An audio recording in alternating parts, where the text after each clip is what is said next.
saudara-saudaraku, ketemu kembali dengan saya, Ucok Hairudin Lubis, dalam channel Inilah Televisi. Kemarin kita sudah berbicara tentang bagaimana menjadi sutradara dokumenter. Kali ini kita akan bicara tentang biografi. Biografi adalah termasuk program turunan dari dokumenter, di mana dokumenter adalah yang menjadi hal yang utama adalah faktual dan esensial.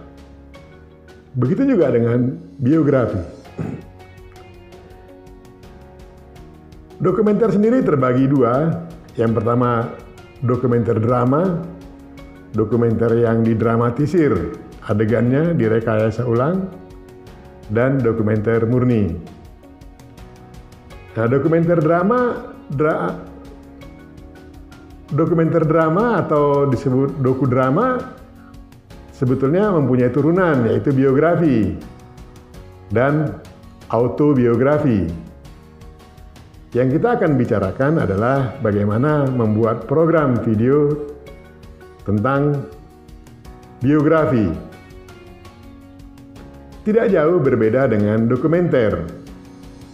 Hanya saja biografi perlu kajian-kajian yang lebih mendalam karena banyak unsur-unsur yang perlu dipahami. Ada biografi politik, ada biografi ilmiah, sains, ada biografi sejarah, dan lain-lain. Pada umumnya orang berpikir ketika menulis atau membuat biografi adalah terkait dengan orang-orang besar, orang-orang terkenal. Kita tidak berpikir ke arah sana.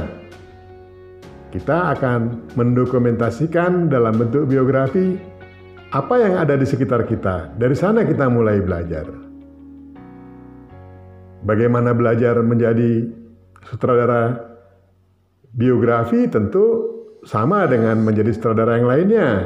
Perlu memahami bentuk shot, angle kamera, dan lain sebagainya. Akan tetapi ketika kita ingin membuat sebuah biografi, kita harus lebih mendalami siapa yang akan kita tulis, siapa yang akan kita buat, terkait dengan karakter hidup dan kehidupan manusia. Tapi begitupun, kita bisa membuat biografi yang sederhana. Contoh, kita buat biografi tentang kehidupan nenek kita. Apakah dia masih hidup? Apakah sudah tiada? Coba kita bangun video biografi nenek kita. Mungkin buat orang lain nenek kita bukan siapa-siapa, tapi bagi kita nenek kita adalah sesuatu yang luar biasa. Mulai kita gali dengan bertanya kepada nenek kita. Masa mudanya bagaimana, Nek? Bagaimana kenal dengan kakek? Bagaimana dengan perkawinan kalian selama ini dengan kakek? Dan lain sebagainya, digali terus. Penggalian cerita itu kita rekam. Kita dengarkan berkali-kali, kita dengarkan. Nanti ketemu benang merahnya untuk membangun plot-plotnya. Menulis naskah bagi banyak orang mungkin sulit. Banyak orang juga menyatakan itu mudah. Sesungguhnya kesulitan terbesar dalam membangun sebuah karya adalah ketika kita ingin memulainya. Itu kesulitan paling besar. Kapan kita memulai? Dan kita selalu berpikir kapan mulainya. Tidak pernah melakukannya untuk memulai. Jadi kita coba dengan hal yang kecil. Katakan biografi nenek kita. Saya ambil contoh itu. Dan ketika semua orang membuat biografi tentang neneknya, maka sejarah kita tidak terlepas dari yang bukan fakta. Pasti fakta. Kebayang nggak ketika biografi itu kita putar dan kita tonton bersama seluruh keluarga, dan ketika itu nenek kita masih ada ikut juga menonton? Seru. Pasti seru. Buat dari yang sederhana dulu. Pertama, nenek dulu lahir di mana, Nek? Kira-kira begitu. Itu pertanyaannya. Berapa orang bersaudara, Nek? Kampung nenek bagaimana? Bagaimana kondisi nenek waktu kecil dulu, kira-kira bisa diceritakan tidak? Bagaimana setelah remaja, bagaimana? Terus. Rekam cerita ini, tulis semampu kita apa yang bisa kita tulis. Atau tanggapan kita tentang cerita nenek juga kita rekam. Kemudian kita tulis. Karena biografi bisa saja sudut pandang orang lain terhadap target yang mau kita angkat. Misalnya, nenek berkata, saya dulu suka mandi di kali itu. Tapi setelah dikonfirmasi dengan orang lain yang hidup bersama nenek ketika itu, nenek jarang mandi di kali itu. Paling seminggu sekali. Nah, itu konfrontasi itu akan membangun sebuah fakta yang betul-betul faktual. Misalnya, nenek ketika itu selalu dikunjungi oleh seorang pria yang sekarang sebagai kakek kita. Tak berani dia menegur nenek karena nenek keluarga yang berada, misalnya begitu. Ada kisah-kisah yang sangat dramatik yang bisa diangkat. Nah, ketika kisah itu sungguh amat bisa menarik, buat rekayasa adegannya. Kalau mungkin. Kalau tidak mungkin, buat narasi yang sungguh-sungguh bisa memikat. Tidak juga mungkin buat gambar seadanya, beri teks. Jadi upayakan apapun kita akan lakukan untuk membuat sebuah cerita tentang biografi jika kita ingin belajar bagaimana membuat biografi. Tapi sesungguhnya, saya sudah katakan tadi, ketika biografi banyak orang tercatat dan merupakan fakta, maka ke depan anak cucu kita tidak akan kehilangan tapak sejarah yang betul-betul faktual dari bangsa ini. Saya berharap kita mau mempelajari itu dengan kemudahan-kemudahan teknologi sekarang. Mulai dari nenek tadi. Kembali cerita soal nenek. Setelah dia besar, di mana dia tinggal, bagaimana dia sekolah, bagaimana. Dengarkan ceritanya, rekam dan catat. Setelah dicatat, coba ditulis ulang, dibaca kembali. Cari komparasi orang-orang terdekat nenek kalau ada yang masih hidup. Cerita-cerita orang lain. Karena membuat biografi bukan hanya kita mengangkat seseorang dan seseorang itu menceritakan hanya dirinya, tapi tentu ada orang lain yang menceritakan tentang dirinya. Bagaimana tanggapan adik kandung nenek terhadap nenek? Bagaimana tanggapan anak pertama nenek terhadap nenek?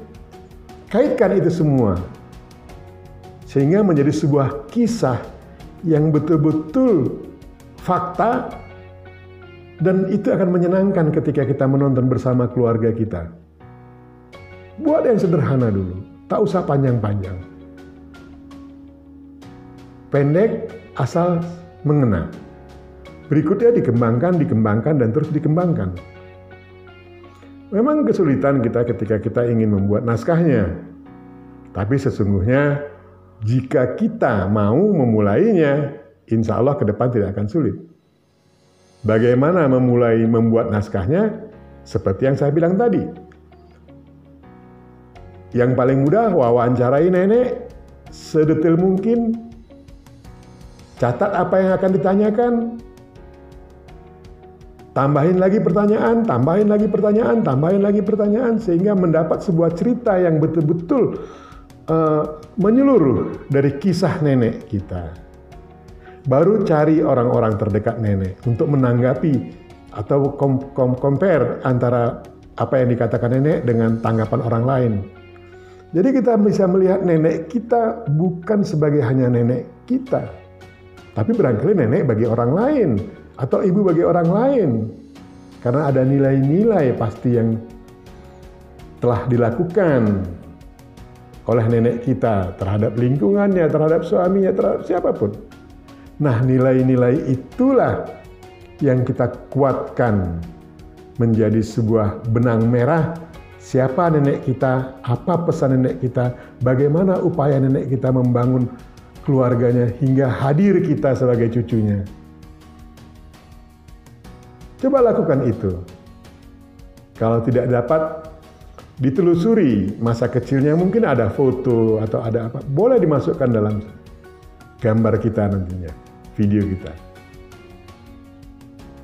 Mulailah dengan hal yang paling esensial dari kehidupan nenek, dari nilai-nilai yang pernah diucapkan, dilakukan atau diajarkan nenek kepada anak cucunya. Baru dibangun ceritanya. Jadi intinya sebetulnya biografi itu cerita masa lalu, masa kini, dan sebuah visi. Tapi banyak biografi dibuat untuk sebuah kepentingan, apakah kepentingan politik, kepentingan bisnis, atau kepentingan apapun. Tapi biarkanlah demikian, cobalah kita belajar membuat program video terkait dengan biografi melalui orang terdekat kita yang kita kenal.